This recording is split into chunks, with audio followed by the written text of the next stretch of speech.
pagi Bapak dan Ibu. Kami pernah melakukan blended learning ini dengan mata kuliah Anatomi Fisiologi Manusia Sistem Kendali. Kuliah ini sebenarnya kuliah yang ada teori dan praktikumnya, 3 SKS, 2 teori dan 1 praktikum selama 1 semester. Ini di deskripsi mata kuliahnya. Tidak perlu. Kemudian hasil yang diharapkan memang beberapa di antaranya itu diperoleh selama uji coba blended learning ini. Itu yang pertama, bahwa mereka dituntut, atau saya juga sebagai dosen pengampu, itu menguasai prinsip dasar teknologi komputer dan mampu menggunakan dasar-dasar terminologi komputer serta memiliki skill untuk mengaplikasikan komputer. Nah, ini dimiliki oleh sebagian besar mahasiswa.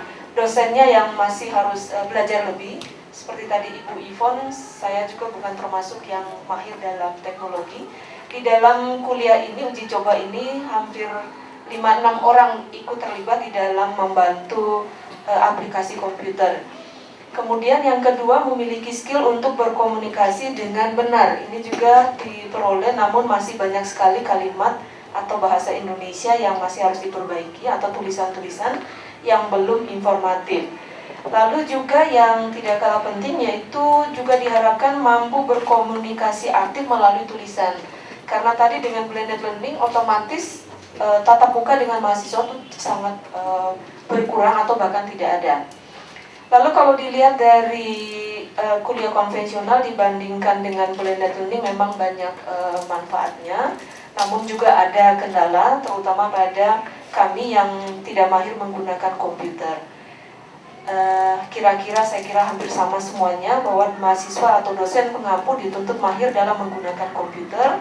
Semua tugas, kuis, dan termasuk juga ujian itu dilaksanakan secara online. Waktu dosen untuk diskusi tatap muka menjadi sangat tereduksi, tapi harus diganti dengan harus selalu buka email. Mahasiswa dan dosen juga harus setiap hari berkomunikasi melalui email.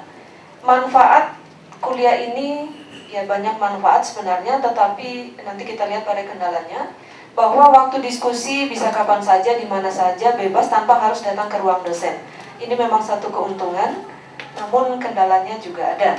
Mahasiswa dan dosen dituntut mahir dalam tadi menggunakan perangkat komputer, buka email, menilai, menjawab melalui email, mahir menggunakan email untuk berkomunikasi. Lalu diskusi tutorial face to face juga menjadi sangat tereduksi. Namun tadi manfaat lain, bahwa mereka juga dituntut untuk berkomunikasi melalui tulisan dengan bahasa yang informatif dan benar. Ini kurang dapat diperoleh dari ini. Artinya dalam rangka menjawab pertanyaan mereka, atau juga bagaimana mereka menjawab kuis-kuis, itu juga belum mencerminkan bagaimana penulisan kaidah yang benar. Ini juga menyulitkan, karena akhirnya harus tolong diubah kalimatnya, harus menulis demikian dan sebagainya.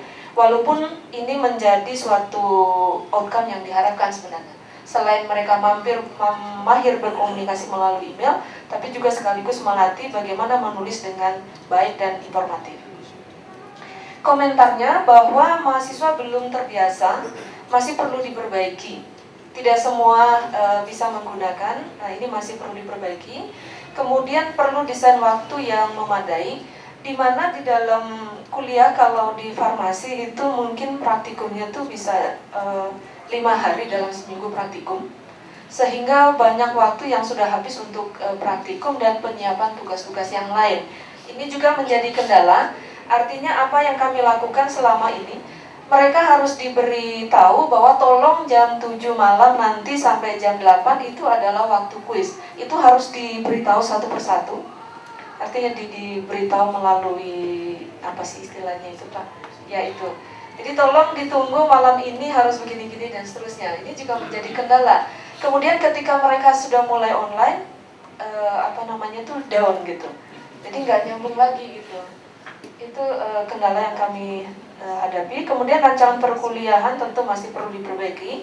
Artinya tadi desain waktu harus kapan dan sebagainya itu masih harus perlu dikritisi, sehingga apa yang diharapkan dari blended ini bisa diperoleh. Manfaat kalau dilihat dari sisi pembelajaran online, mereka mudah mendownload bahan kuliah, kemudian tersedia lab komputer di SF atau ITB, akses kuliah online, email itu oke, namun tentu saja ada, kalau di SF itu ada batas waktunya.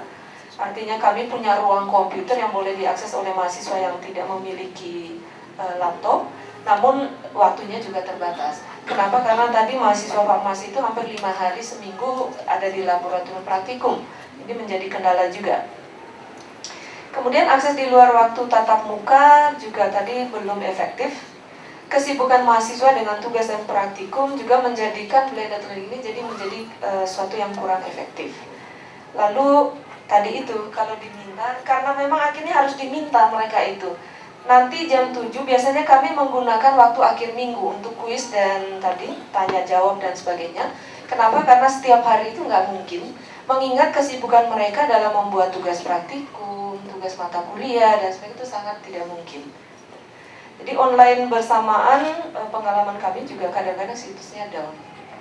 Ini mungkin beberapa hal yang kami peroleh yang tentu saja untuk ke depan masih perlu perbaikan di sana sini. Demikian barangkali yang dapat kami sampaikan dalam rangka uji coba blended learning. Terima kasih.